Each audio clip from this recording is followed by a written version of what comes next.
Butcher's Block. You're in tune to the Butcher's Block. I'm your host, Frank the Butcher. Today's guests are Hawaii Mike and DJ Clark Kent, working together as LTD Plus. So Mike, you were at the Source magazine at its prime, when print meant everything, when the Source meant anything. You know what I'm saying? For the industry, for the fans, that's how we got all our information. Record release dates, even like the fat tape and the singles, it all was really as real time as it gets because the internet wasn't there. What are your thoughts on print currently? You know what I mean? Would you ever return to print? Just how do you feel about that whole thing? Man, I would love to return to print. Personally, I still love it just because of the fact that, holding that tangible piece is so much different than, hitting the keys and looking through the internet. Plus, it lasts longer, right? Internet, seconds go by, you look on any blog page. And, 4 pages back. Yeah, by the middle of the day. The currency of information on the web has just dropped so much. The Source magazine used to make its money back on newsstand sales alone. Advertising was all profit at the end of the day, like in its heyday.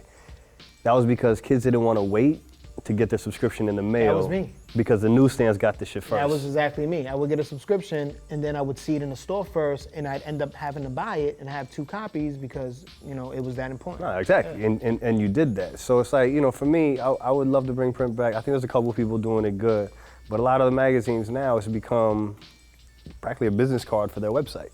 The internet's an incredible tool, except for when tools use it. And a lot of these kids, that's their only tool for information. There is no real interaction. I got thousands of friends. Do you know them? No, but they follow me. What the fuck does that mean?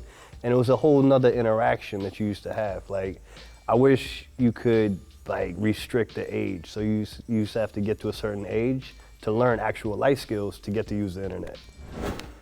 So Clark. Uh-oh. I know a long time ago, when we first met in Vegas, we sat down and we had a real good conversation about the Brooklyn's Finest, just the session, it's the studio, it's the song in general.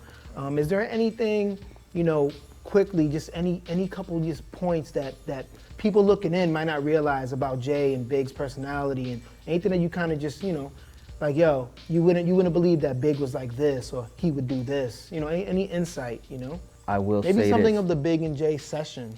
Oh, well, some of the Big and Jay session that was actually extremely crazy was the instant respect they had for each other.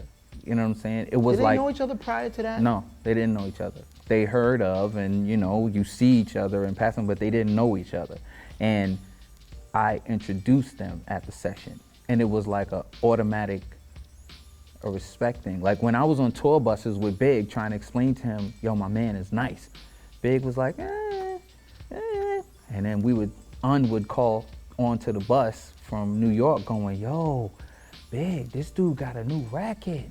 And I'll be on the bus like, I told you, the boy is ill, my boy is ill. Did you have to push to get that Brooklyn's Finest song done, or? Funny enough, no, because Big wanted the beat.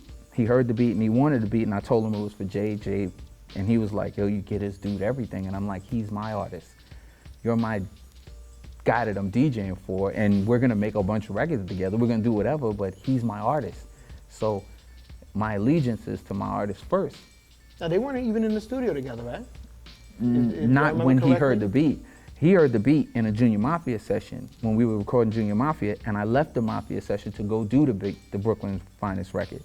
And I told him to sit downstairs in the car, and I would see if I could get him on the record. And I went upstairs, recorded Jay, and then said, yo, like after recording all of Jay, I said, yo, Big's man, you should outside. let Big's outside. But I'm like, yo, you should let Big get on the record. And he was like, yo, I don't know, dog.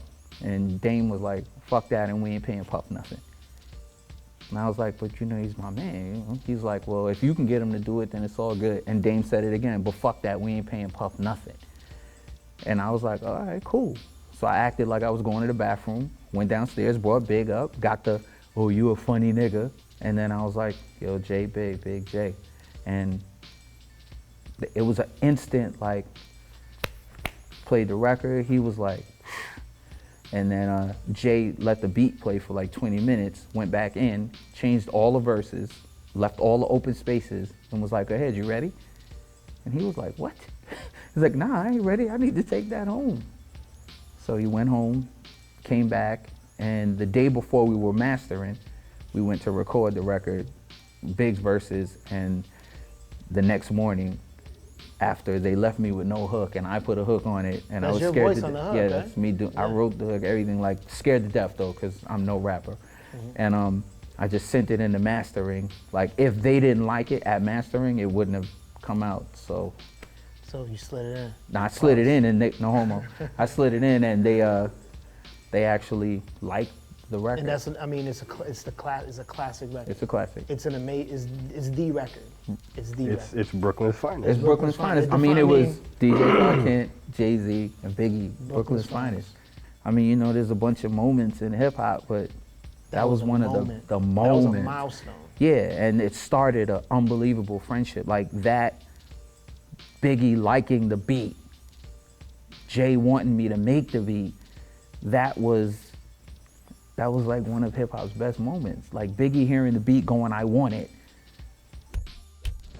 So that's it. That's the wrap. Thank you guys. I appreciate you coming on the show. Thanks. Next time. The Butcher's Block.